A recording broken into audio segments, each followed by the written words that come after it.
गुरुदेव और माँ गायत्री के चरणों में कोटि कोटि नमन। आप सभी को प्रणाम। सर्वशक्तिमान परमेश्वर कभी भी भक्त का हार्दिक करुण क्रंदन ठुकरा नहीं सकता।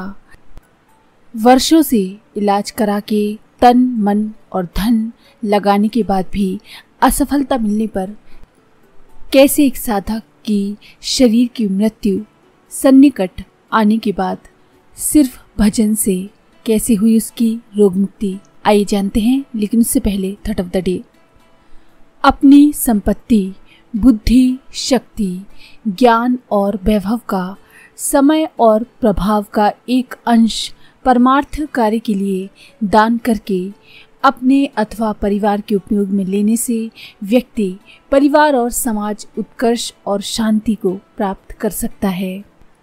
लेफ्टिनेंट श्री गणेश प्रसाद, मंझनपुर, इलाहाबाद से अखंड ज्योति के मार्च के 1941 के अंक में लिखते हैं, मानव समाज में कुछ ऐसे नास्तिक एवं अभिमानी सज्जन अवश्य मिलेंगे जो बहुधा अपने अहंकार में डूबे रहते हैं। ये उनकी मूर्खता के सिवाय अन्य कुछ भी नहीं। वास्तव में बिना ईश्वर इच्छा के डाली में लगा हुआ पत्ता तक नहीं हिल सकता। युद्ध स्थल में सहस्त्रों लाखों योद्धाओं में से एक वीर, जिसमें विशेष शक्ति है, निकलकर विरुद्ध पक्ष के सैकड़ों योद्धाओं को मार काट कर धराशायी बना देता है। संयोगवश जब वही वीर युद्ध स्थल में मारा जाता है तो उसे शमशान तक पहुंचाने के लिए सहायकों की आवश्यकता होती है।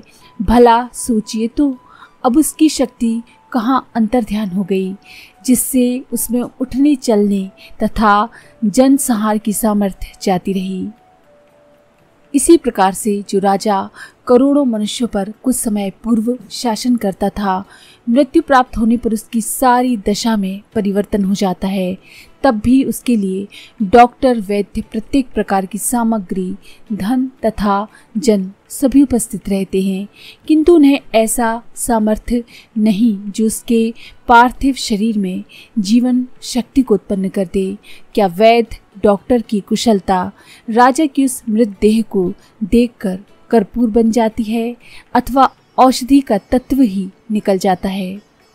ऐसे समय में नास्तिकों और अभिमानी सज्जनों की आंख खुल जाती है तथा कोई उत्तर मुख से नहीं निकलता। माता के गर्भ में भ्रूण का पालन और उसकी रक्षा 10 मास तक कौन करने जाता है? शिशु के उत्पन्न होते ही माता के स्तनों में दूध का प्रबंध करने वाला कौन है और उसे जन्म लेते ही स्तनपान कराना कौन सिखाता है?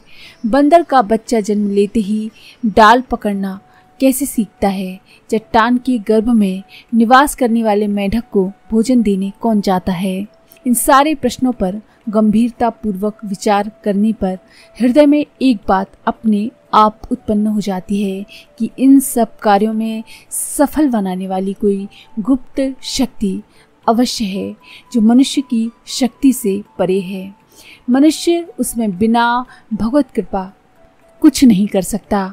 इस तरह संसार के प्रत्येक कार्य में ईश्वर की प्रेरणा उपस्थित रहती है, जिसे प्रत्येक मनुष्य हर समय अनुभव नहीं कर सकता।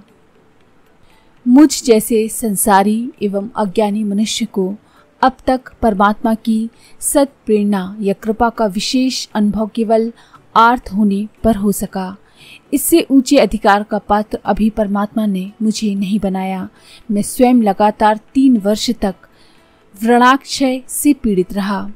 अनेक प्रसिद्ध डॉक्टरों, वैद्यों एवं हकीमों ने औषधि कराने के लिए प्रदेश प्रदेश मारा फिरता रहा, किंतु मेरी दशा बिगड़ती ही चली गई। आत्मीयजन मेरे इलाज में वर्षों से तन मन और धन लगाकर असफलता का ही साक्षात्कार करते रहे। निराश एवं दुखी हो गए। प्रभावतः उन्होंने मुझसे अपने आंतरिक भाव तक प्रकट कर दिए कि मेरे शरीर की मृत्यु सन्निकट है।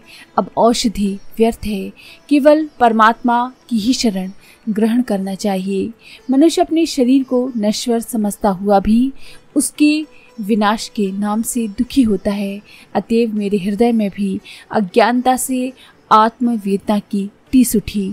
मैंने वृद्ध सज्जनों की आज्ञा शिरोधार्य कर अपने को ईश्वरार्पण कर दिया और ये विश्वास कर कि सर्वशक्तिमान परमेश्वर मेरे हृदय करुण क्रंदन तथा आत्मविश्वास को ठुकरा नहीं सकते। वो जो कुछ करता है सब अच्छा ही करता है और वो अवश्य ही मुझे अपनी विशेष कृपा का अधिकारी समझकर अवश्य में रोग मुक्त करेंगे। मैं भी भगवत भजन में अपना अधिकांश समय बिताने लगा। दुखी हृदय से ईश्वर से प्रार्थना करना आरंभ कर दिया, साथ ही इलाज भी करता रहा। अंत में परमात्मा ने कुछ मास पूर्व मुझे दुख आवर्त से बाहर निकाला और आरोग्य प्रदान किया।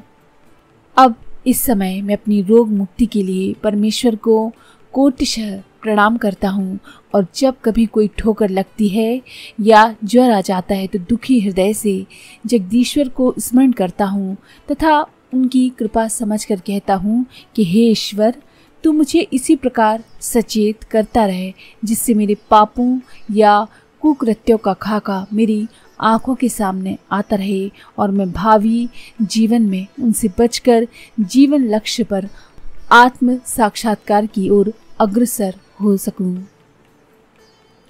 सर्वशक्तिमान परमेश्वर हम सभी के हृदय में निवास करते हैं और हमारे विश्वास को, हमारे प्रार्थना को कभी ठुकरा नहीं सकते।